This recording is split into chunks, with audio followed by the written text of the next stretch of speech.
Ano ang istoryang ito? Umasa ako na ako'y bibigyan, pero niloko niya ako. Akala ko pa naman matalik ko siyang kaibigan. Anong kwento ito? In Tagalog. Okay. Okay na? Ulitin mo nga ano ma? Bilis! So tagal! Pamagat ng kwento lang to. Anong kwento yun?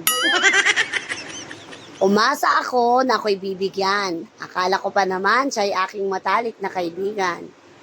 Another clue. Nagati kami sa pag-aakala ko na ako'y kanyang matalik din na kaibigan. Anong sagot mo? Anong kwento ako?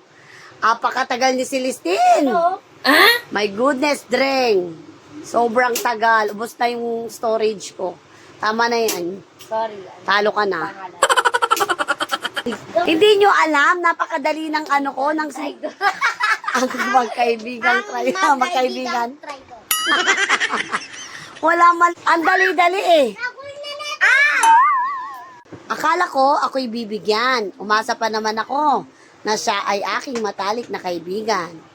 Di ko akalain na ako kanyang lilinlangin sa isang bagay na pinaghatian namin. O, yun. Anong pamagat ako? Oo, dati. O, dali, ano yan? Hala, napakahina. Ipaborito nyo nga eh. Another clue.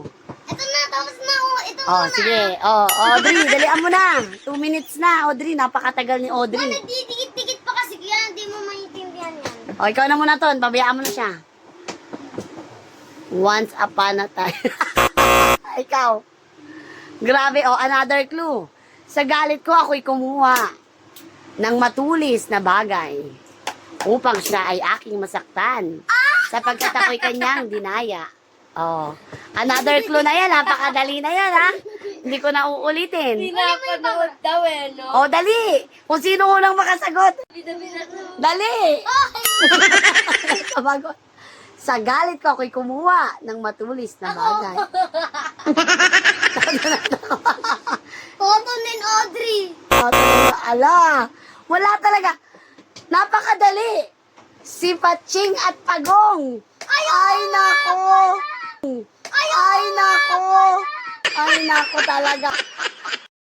Ako ay isang hayop na likha ni Bathala. Ang tinig ko'y nakapagpapagaling ng isang hari. Ang galing ni ate, oh. Ang ibong Adarna. Ikaw. Ano siya? Letter P yun eh. Anong sagot mo? Parot. Favorite ko kwento ang Bible.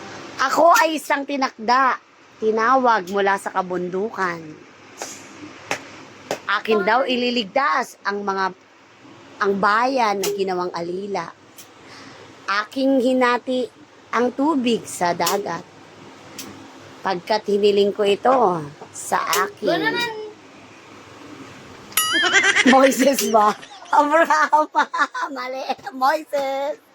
I owed him up. Parot.